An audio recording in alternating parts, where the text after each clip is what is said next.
오늘은 AI 개발자가 그냥 넘기기 어려운 공급망 사고를 다룹니다. PIPI의 라이트닝 2.6.2와 2.6.3의 악성 코드가 들어갔고 설치 후 임포트만 해도 번 기반 자바스크립트 페이로드가 실행되는 구조였습니다. 문제는 코드 실행보다 그 다음입니다. 개발자 머신에 GitHub 토큰 클라우드 키즈가 정보 환경 변수까지 한 번에 노렸습니다. 이 사건에서 가장 먼저 기억해야 할 숫자는 2개입니다. 확인된 악성 버전은 라이트닝 2.6.2와 2.6.3입니다. 범위가 좁아 보이지만 AI 학습 환경은 보통 GitHub 토큰 클라우드 키데이터 접근 권한이 함께 묶여 있어서 한 번 실행되면 피해 범위가 빠르게 커질 수 있습니다. 미니샤이플루드은 단일 악성 파일 하나라기보다 공격 방식의 계열로 보는 편이 정확합니다. npm에서 보였던 토큰 탈취와 자기 복제 흐름이 PyPI의 라이트닝 패키지로 넘어왔고 파이썬 패키지 안에서 번과 자바스크립트 페이로드를 실행하는 형태로 재사용됐습니다. 타임라인은 짧고 압축적입니다. 2.6.1은 깨끗한 기준점으로 남았고 2026년 4월 30일에 2.6.2와 2.6.3이 문제 버전으로 등장했습니다. 이후 보안업체와 커뮤니티가 거의 실시간으로 분석을 공개하면서 대응 지침이 정리됐습니다. 핵심 차이는 실행 지점입니다. 2.6.2와 2.6.3은 단순히 패키지 안에 수상한 파일이 있는 수준이 아니라 라이트닝을 임포트하는 순간 백그라운드 실행 체인이 시작됩니다. 그래서 이미 설치했고 한 번이라도 불러왔다면 시스템을 침해된 것으로 보는 것이 맞습니다. 이 사건은 설치만이 아니라 임포트가 기준입니다. 문제 버전이 설치된 상태에서 라이트닝 모듈을 불러왔다면 자격증명이 이미 노출됐을 가능성을 전제로 대응해야 합니다. 토큰 회전은 감염 의심 머신이 아니라 깨끗한 별도 환경에서 진행해야 합니다. 라이트닝은 파이톨츠를 더 쓰기 쉽게 만들어주는 고수준 프레임워크입니다.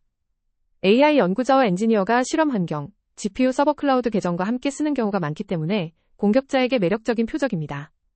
중요한 점은 파이톨치 본체가 아니라 별도 프로젝트의 패키지라는 점입니다. 공식 대응의 핵심은 복잡하지 않습니다. 문제 버전은 차단하고 이미 들어간 환경에서는 제거하거나 2.6.1로 되돌리고 자격증명은 회전합니다. 여기서 패키지 재설치만으로 끝내면 안 됩니다.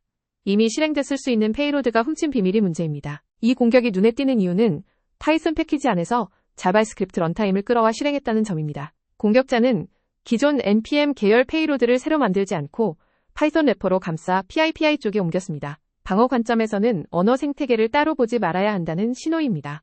11MB짜리 난독화 자바스크립트 번들은 일반적인 파이썬 유틸리티 코드와는 성격이 다릅니다.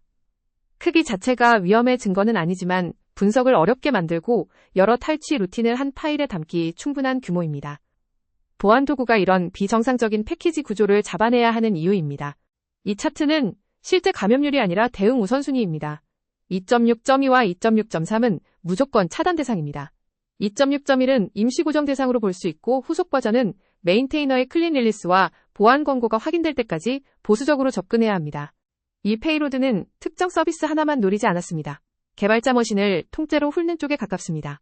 클라우드 키 GitHub 토큰, npm 토큰, -env 파일 지갑 정보까지 한 번에 찾는 구조라서 피해 판단도 패키지 폴더 안에서 끝나면 안 됩니다. 명령어에서는 패키지 이름을 정확히 확인해야 합니다. 이번에 문제로 지목된 PIPI 패키지는 라이트닝입니다. 이미 임포트했을 가능성이 있다면 언인스톨과 재설치만으로 충분하지 않습니다. 가상 환경은 버리고 노출됐을 수 있는 토큰을 별도로 회전해야 합니다. 공급망 사고는 원본 레지스트리에서 끝나지 않습니다. 내부 미러 캐시 컨테이너 이미지제 패키징 채널에 한번 들어가면 원본이 내려가도 계속 설치될 수 있습니다. 조직에서는 PIPI뿐 아니라 빌드 경로 전체를 추적해야 합니다. 이 관점이 중요합니다. 공격자는 파이썬 생태계에 맞춰 모든 것을 새로 작성하지 않았습니다. 이미 npm 공격에서 검증된 자바스크립트 페이로드를 파이썬 패키지 안에서 실행되게 만들었습니다. 공격자가 생태계 경계를 넘는데 방어자가 언어별로만 사고하면 늦습니다. 현대 개발에서 의존성은 코드 묶음이 아니라 신뢰의 연쇄입니다. 유명 프로젝트라도 배포 권한이나 계정이 흔들리면 정상 패키지 이름으로 악성 버전이 나올 수 있습니다. 그래서 패키지 평판만 보고 자동 업데이트하는 방식은 더 이상 충분하지 않습니다. 락 파일은 모든 공급망 공격을 막지는 못합니다. 하지만 사고가 들어오는 속도를 늦춥니다. 자동으로 최신 버전을 받지 않고 이존성 변경을 리뷰 가능한 이벤트로 만드는 것만으로도 대응 시간이 생깁니다. 이번 사건에서 운이 좋았던 팀은 최신 버전을 자동으로 받지 않는 팀이었습니다. 보수적인 버전 고정은 느려 보일 수 있지만 보안 사고가 터졌을 때는 영향 범위를 줄이는 실질적인 방어선이 됩니다. 대응 순서는 중요합니다. 감염 의심 머신에서 바로 토큰을 바꾸면 새 토큰도 다시 노출될 수 있습니다. 먼저 격리하고 깨끗한 환경을 확보한 뒤자격 증명 회전과 로그 조사를 진행해야 합니다. 클라우드 비용만 문제가 아닙니다. GitHub 토큰이 털리면 저장소 자체가 전파 수단이 됩니다. 분석에 따르면 쓰기 권한이 있는 저장소에서 최대 50개 브랜치에 페이로드를 넣는 흐름이 확인됐습니다. 그래서 저장소 활동 로그 검토가 필수입니다. 탈취된 자격증명은 추상적인 위험이 아닙니다. 클라우드 키는 비용으로, GitHub 토큰은 저장소 오염으로, NPM 토큰은 추가 배포로 이어집니다. 공격자가 원하는 것은 비밀번호 하나가 아니라 다음 공격으로 이어지는 권한 묶음입니다. 이 비율은 사건을 설명하기 위한 위험도 분류입니다.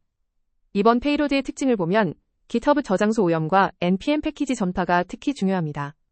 일반적인 클라우드 키 탈취 사고와 달리 개발 생태계 안에서 다시 퍼지는 능력이 핵심입니다. 사고 조사에서는 어떤 흔적을 볼지 알아야 합니다. 번 다운로드, 예기치 않은 번 프로세스, GitHub의 수상한 브랜치와 커밋, NPM 패키지의 포스트 인스톨 변경 클라우드, 메타데이터 주소 접근이 주요 단서입니다. 단순히 핍 목록만 보면 놓칠 수 있습니다. 초보자가 가장 궁금해하는 지점입니다. 누군가 악성 PR을 올렸고 그게 멀지된 단순한 사건처럼 보일 수 있지만 공개 분석은 배포 권한과 계정 권한 악용 가능성을 더 크게 봅니다. 공급망 공격에서는 코드 저장소와 패키지 레지스트리가 서로 다른 경로로 뚫릴 수 있습니다. 이 사건은 갑자기 떨어진 별도 사고가 아닙니다. NPM에서 보였던 자격증명 탈취와 자기복제 전략이 비트워든 CLI, SAP 관련 패키지 흐름을 거쳐 PIPI의 라이트닝까지 이어졌습니다. 공격자는 한 생태계에서 성공한 도구를 다른 생태계로 옮기고 있습니다. 방어 자동화는 거창할 필요가 없습니다. 우선 CI에서 2.6.2와 2.6.3을 설치하지 못하게 막고 현재 환경에 해당 버전이 있는지 확인해야 합니다. 그 다음 GitHub 저장소와 빌드 산출물에 라우터, 밑줄 런타임, JS 같은 흔적이 남았는지 찾습니다. 좋은 소식은 탐지가 빨라지고 있다는 점입니다. 일부 분석에서는 게시 후 약 18분 안에 자동 스캐니 이상 징후를 포착했다고 설명했습니다. 나쁜 소식은 그 짧은 시간에도 자동 설치와 캐시를 통해 피해가 생길 수 있다는 점입니다. 조직 대응의 핵심은 개발자가 마음대로 인터넷에서 최신 패키지를 받는 구조를 줄이는 것입니다. 내부 미러와 데뉴리스트 락파일 리뷰 짧은 수명의 토큰 빌드 산출물 추적이 함께 가야 합니다. 사고가 났을 때 누가 어떤 버전을 어디서 설치했는지 알아야 대응이 됩니다. 보안 루틴은 짧아도 됩니다. 중요한 것은 매주 같은 기준으로 반복하는 것입니다. 의존성 변경 보안 권고 토큰 권한 CI 흔적만 꾸준히 봐도 이런 사고를 발견하고 격리하는 시간이 크게 줄어듭니다. 이번 사건의 교훈은 유명 패키지도 검증이 필요하다는 점입니다. 정상 프로젝트 이름으로 악성 버전이 나올 수 있기 때문입니다. 보안은 릴리스 이후에 덧붙이는 절차가 아니라 패키지를 들여오는 순간부터 시작됩니다. AI 개발 머신은 공격자 입장에서 가치가 높습니다. GPU 비용을 만들 수 있고 데이터와 모델에 접근할 수 있으며 CI와 실험 인프라 토큰까지 들어있을 수 있습니다. 그래서 AI 라이브러리 공급망은 앞으로도 계속 표적이 될 가능성이 큽니다. 현재 시점에서 단정하면 안 되는 부분도 있습니다. 정확한 최초 침해 경로와 계정 권한 범위는 조사 중으로 남아 있습니다. 따라서 영상에서는 확인된 악성 동작과 방어 조치를 중심으로 말하고 원인에 대해서는 추정과 사실을 구분해야 합니다. 장기 토큰은 공격자가 가장 좋아하는 표적입니다. 앞으로의 방어는 토큰을 더 잘 숨기는 쪽보다 애초에 오래 살아있는 토큰을 줄이는 쪽으로 가야 합니다. Trusted Publishing, OIDC, 시그스토어, SLSA는 모두 그 방향의 도구입니다. 마무리 전에 행동으로 옮길 수 있는 체크만 남기겠습니다. 라이트닝 버전을 확인하고 2.6.2나 2.6.3이면 제거합니다. 임포트한 적이 있다면 토큰을 회전하고 GitHub와 CI 로그까지 확인해야 합니다. 이 사건은 패키지 폴더 삭제로 끝나는 유형이 아닙니다. 오늘의 핵심은 세 가지입니다. 첫째 문제 버전은 Lightning 2.6.2와 2.6.3입니다. 둘째, 임포트했다면 단순 삭제가 아니라 자격증명 회전까지 가야 합니다. 셋째, 장기적으로는 락파일과 내부 미러 최소 권한 토큰 없는 배포 방식으로 설치 경로를 통제해야 합니다.